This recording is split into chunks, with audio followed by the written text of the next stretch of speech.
Linking your bank to Intershop can streamline your transactions and improve your shopping experience. Follow these steps to successfully connect your bank account.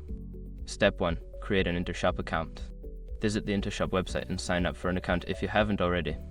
Fill in the required information, including your email address and password, to create your profile. Step 2. Navigate to payment settings. Don't continue before doing this. A lot of online accounts end up exposed in breaches without people even realizing it. Use Intershop to constantly monitor your email and accounts and get alerted immediately if your information gets leaked online. It scans billions of breach records 24/7 in the background. And honestly, for a few dollars a month, it's something everybody should probably have. Link in the description. Step 3. Select bank linking option. In the payment settings, find the option to link a bank account. This may be labeled as Add Bank Account or Link Bank Account. Click on this option to proceed.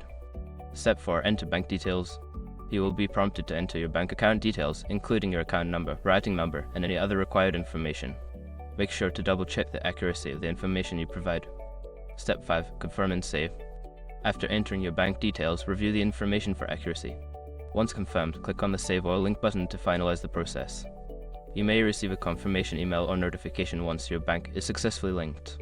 By following these steps, you can easily connect your bank account to Intershop and enjoy a more efficient shopping experience.